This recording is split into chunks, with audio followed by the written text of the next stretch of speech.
Hello बच्चों, let us read the question first. The polymerase chain reaction is a technique used for polymerase chain reaction एक technique होती है, इसको हम किस चीज़ के लिए यूज़ करते हैं? एम्प्लीकेशन of DNA, amplification of enzymes, amplification of proteins और ऑल ऑफ दीज ये हमें बताना है. बहुत इंपॉर्टेंट क्वेश्चन है. यहाँ पे जो की कंसेप्ट हम पढ़ेंगे, की कंसेप्ट वो होगा पीसीआर.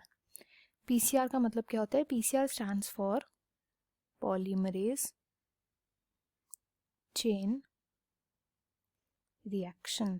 पॉलीमरेज चेन रिएक्शन, ये रिएक्शन हमारी बॉडी के अंदर भी देखने को मिलता है. इस रिएक्शन के अंदर क्या होता है, जो हमारा डीएनए है, हमने देखा है हमारा डीएनए जो होता है वो हमारी हर सेल के अंदर प्रेजेंट होता है, न्यूक्लियस के अंदर. तो इसका मतलब क्या है, इस डीएनए की कॉपी बनती होगी किसी ना किसी प्रोसीजर से. तभी तो पहला डीएनए जो आया उसने अपनी कॉपी बनाई, फिर इस कॉपी ने अपनी कॉपी बनाई, एंड यही प्रोसेस चलता रहा, सो ऑन. यही जो प्रोसेस होता है ना कॉपी बनाने का, बहुत सारी कॉपी बनाने का, इसी को हम बोलते हैं एम्प्लीफिकेशन. एम्प्लीफिकेशन. एंड ये जो एम्प्लीफिकेशन होता है डीएनए का, यानी कि जो कॉपीज बनती है, ये जिस प्रोसीजर के थ्रू बनती है, इसी प्रोसीजर को हम बोलते हैं पीसीआर, यानी कि पॉलीमरेज चेन रिएक्शन. अब इसका नाम पॉलीमरेज चेन रिएक्शन क्यों पड़ा है? क्योंकि जब ये टेक्निक हमने लैब में करी, यानी अपने शरीर के बाहर जब ये टेक्निक करी, तो इसमें जो हमने एंजाइम यूज़ किया वो एंजाइम था polymerase enzyme. Polymerase enzyme. Polymerase तो एंजाइम का नाम हो गया. एंड यहाँ पर जो ये रिएक्शन चलती है ना, एक चेन की तरह चलती है. मतलब एक कॉपी से दूसरी, दूसरी से तीसरी कॉपी, तीसरी से चौथी कॉपी, ऐसे चेन की तरह रिएक्शन चलती है. इसलिए इस पूरे प्रोसेस का नाम पड़ गया पॉलीमरेज चेन रिएक्शन. और इस प्रोसेस के अंदर जो एंजाइम लिया जाता है उसका नाम है टैक पॉलीमरेज.